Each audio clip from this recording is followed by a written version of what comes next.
Greetings everyone, welcome to this new video. Today we're gonna take a look at Soulrend and Bane. I really want to play these skills because I think they have great synergy together, especially when it comes to Soulrend and how its mechanic works. I think it's gonna be a great clear speed build if you play around with this one. It's for a few reasons mechanical wise, because they are projectiles that go from you, you shoot them away, and it's like homing missiles. They go wherever the monsters are, and it doesn't stop when it hits a monster. It goes right through them and to the next monster and to the next one. So if you play it with greater multiple projectiles, you're gonna have multiple projectiles. You're gonna have 5 projectiles that are shooting out from you, which are all seeking its way to the enemies. And it also leaves a dot on top of the very hefty dot on each enemy, which runs out quite fast, which is kind of a negative, but with all that extra damage, you just want it for clear speed anyway. And also on top of this, you get 4% of spell damage leeches energy shield, and we are definitely gonna use a lot of energy shield on these new chaos build. And plus, chaos means no reflect damage. We can run those map mods. Very good all around. Bane is going to be one of those skills that is very interesting because it's also chaos damage over time, and even better, it applies all the curses that you have linked with it. So if you have 2 curses, it's going to buff, not only buff your damage, it's going to also like give a bunch of buffs to the curses and stuff like that. So it's doing its own damage over time, plus it's 47 more damage per curse applied. So that is insane, and 50% increased buff duration per curse applied. Those are hefty buff, and I'm planning on using at least two different curses with this setup, and we'll see in the future. So here is the level 20 gem. We can take a look. It's pretty good chaos damage there. It's pretty hefty. They compared it to different like Essence Drain and stuff like that. And the ones who played it beforehand, I looked at the comments that those people made, and this looks like a buff version of this, so it makes no sense why you would play that one instead of this new Soulrend. So this Soulrend is basically superior in most cases, except for its base duration of the dot. Bane is yeah, it's an interesting mechanic. It's basically slap 2 skills together, like a curse one and just a dot in an area of effect kind of thing, all together. And yeah, it's gonna be very interesting to see what people do with this. I'm planning on doing a little bit self-cast with it on my scepter. We'll see that later, but. So these are the new skill, and we also want to take a look at Malevolence. I have no idea how that spells or how it's pronounced. You and your nearby allies deal 20% more damage over time. Your nearest increased skill effect duration. So this will be very good for us to pair it up with both Bane and Soulrend. There's other buffs also, but those are the important ones for us. So for Ascendancies, we're gonna take a look at Trickster, Shadow. And the reason why I chose this one is because it's got the recently buffed, and we are gonna go with definitely the new Ghost Dance and Escape Artist, and just go for Patient Reaper and Prolonged Pain. Honestly, you can go for any one of these, but I think these will be the best ones. The reason for this is because you get extra bonuses for using both energy shield and evasion. So depending if you have for example your helm, if it has a lot of energy shield, then you're gonna get evasion rating, and on the chest armor or body armor, we're gonna have a lot of evasion rating, which gives us a lot of maximum energy shield, but you still get the benefits of those other stats on there. which means it's gonna be insane. And the Ghost Shroud is also gonna be buffed by your invasion rating. So basically, every time you lose a Ghost Shroud, you're gonna get a 5% of your evasion rating in energy shield, which means it's gonna be pumping up a lot of big burst of energy shield. And you get some nice other stats like movement speed and other things. And here we are, damage over time, which is a lot of our energy shield recharge, skill effect duration, which we need for our Soulrend, and so on forth. For our passive tree, we are gonna have this that I've set up. I've been taking a look at a lot of different ideas from Tarkat, for example. I've been looking on the forums and other avenues where people actually pick their points for the new tree, because it's a completely new tree and there's going to be a lot of openings for maximizing now. So like Tarkat says, whoever says that they have the perfect tree for this, they're lying. We just want to utilize as much as we can. There's some awesome new nodes for chaos damage and shield, for example, here and here. I think this was a shield. No, there was some others here. Yeah, here. And we want to utilize that. But most of all, I've set up my tree around Eldritch Battery and Mind Over Matter. The Eldritch Battery is on my helm, so I don't have it clicked here. But you will have this using this in the beginning, or you might want to go the cheaper version of just Mind Over Matter in the beginning.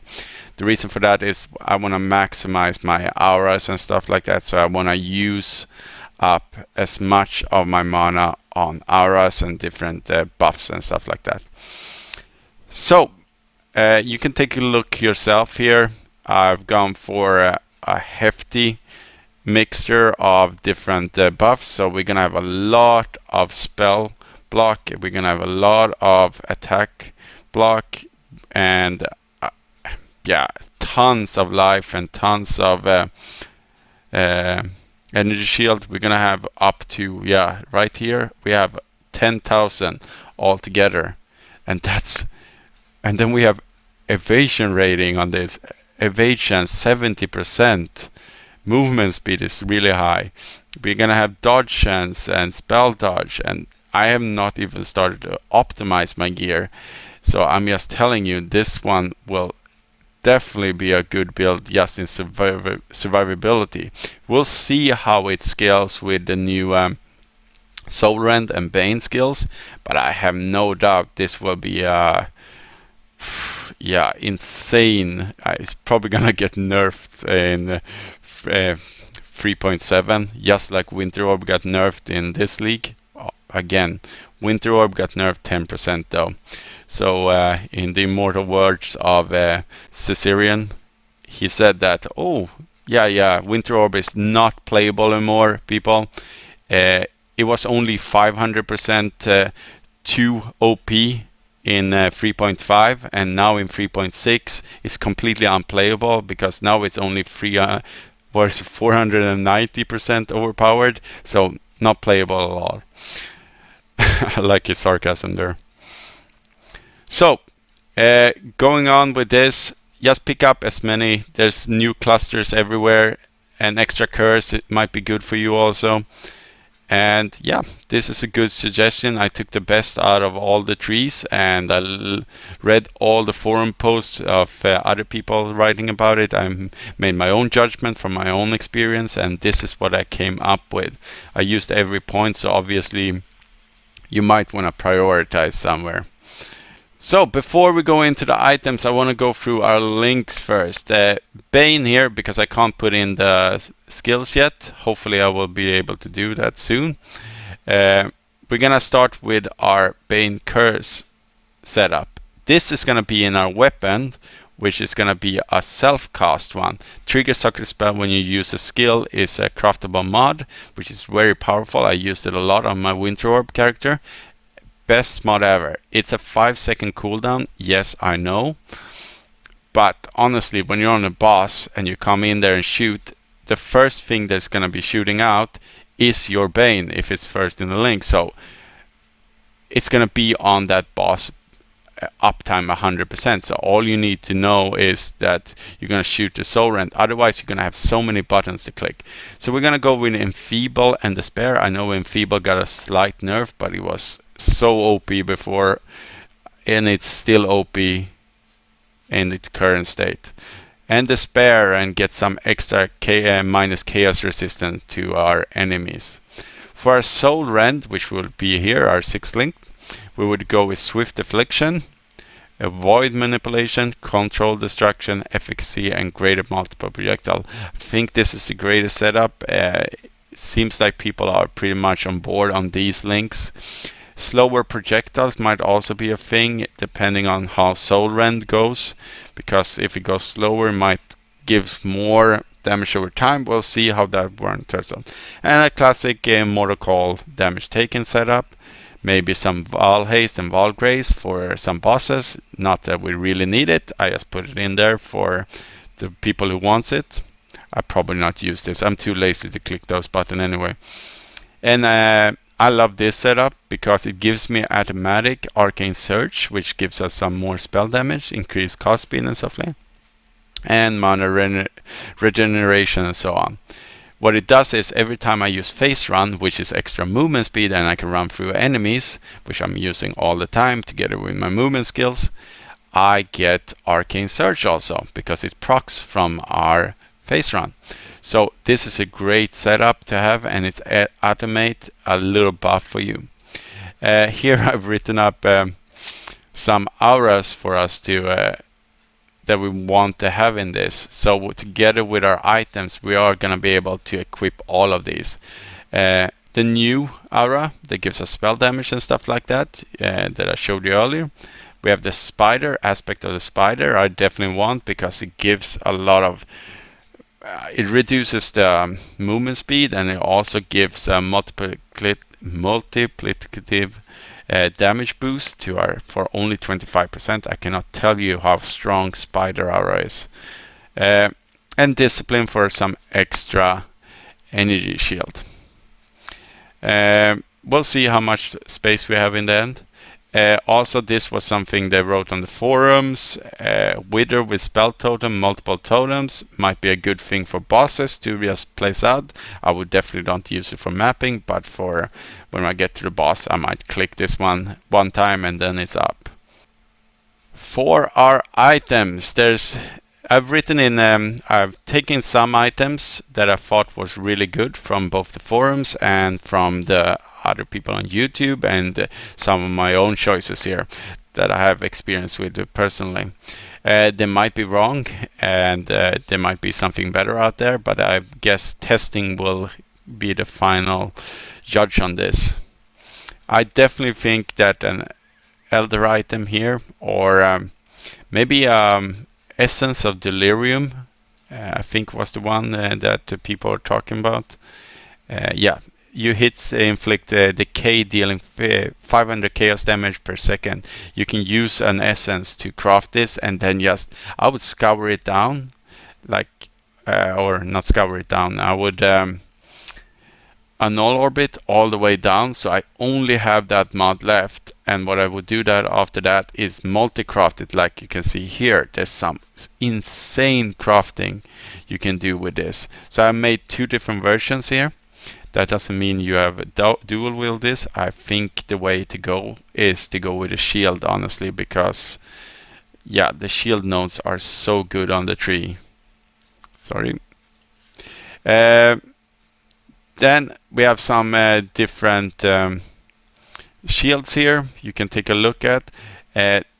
Also, this one is a good choice in the beginning. Apparently it's pretty cheap, and with together with Lion Eye Remorse, they synergize very well together because of you get extra evasion rating and stuff like that from if you have a good shield. So they synergize very well together.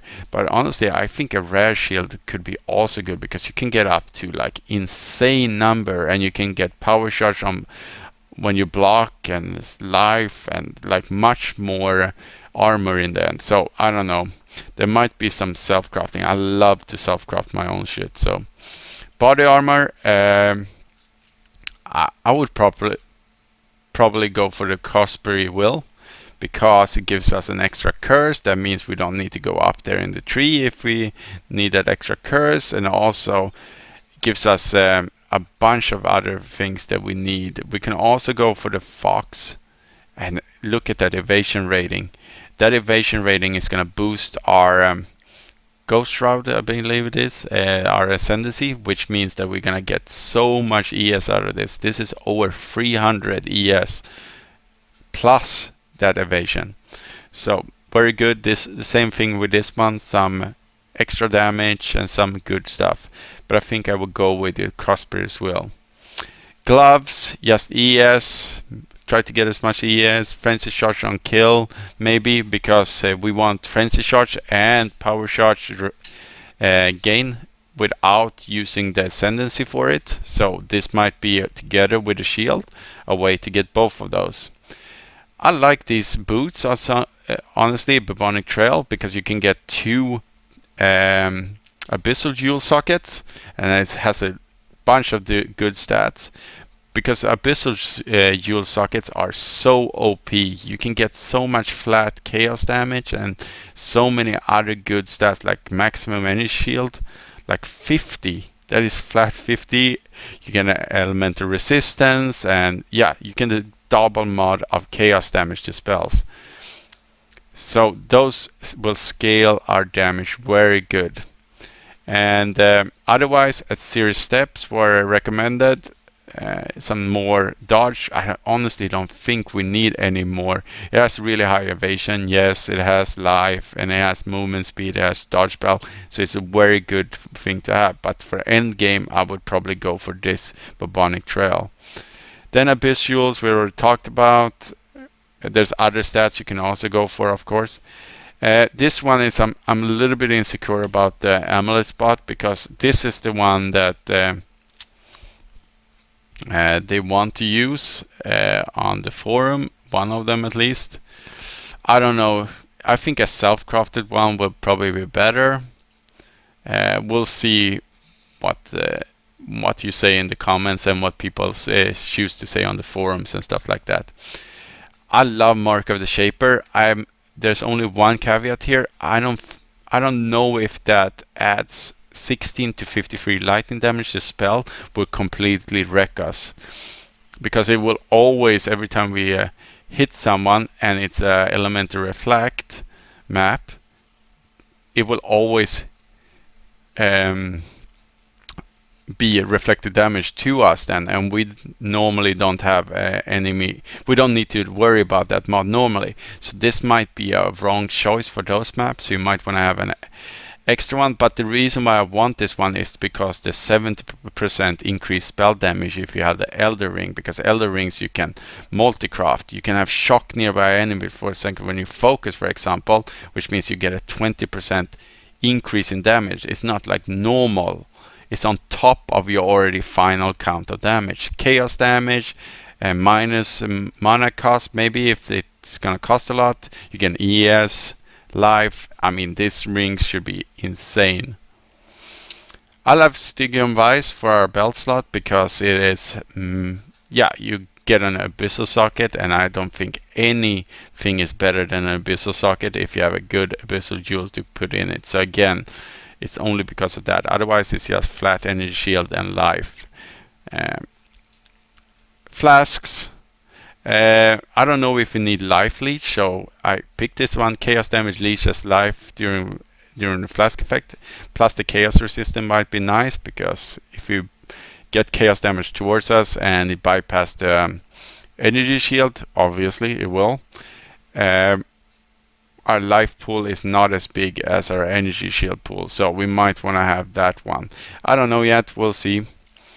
All the other ones are pretty basic. You want some bleed immunity, you want some curse immunity, maybe for those pesky temporal chain maps and stuff like that, and of course Quicksilver Flask with increased movement speed during flask effect. And I put in some normal Yules here, they're all the same, with spell damage, percent increased maximum energy shield and percent maximum life. It's both good. And elemental damage, there's also some good damage mods to be had. So all these items are in here. You can take a look at them and you can make your own decisions from all of this. So that's all I have for you. Just look at the description and you will find my path of building link. And if you have any questions, write them in the comments and I will try to answer them best I can. I'm getting bombarded by questions quite a lot right now after that Winter Orb leveling guide and everything. I don't know which one I'm gonna go for. This might be my starter build, honestly, because I want to try something else. I played in 3.5, I played Winter Orb the whole league, so yeah, I know that one in and out, and I want to try something new. And Chaos is something that I have not played around with before, and this looks extremely good also, but it's not gonna reach the clear speed that Winter Orb had. I mean, it's just not possible. It's just the mechanics of the whole. Just standing still and casting something instead of winding it up for and then just run around for 10 seconds. Obviously, mechanical wise, Winter Orb is going to be superior, which means that Winter Orb is going to be a faster mapper and all around. But this might be fun to play, and obviously we're here to have fun. So thank you for watching. Please subscribe to my channel, and I see you later.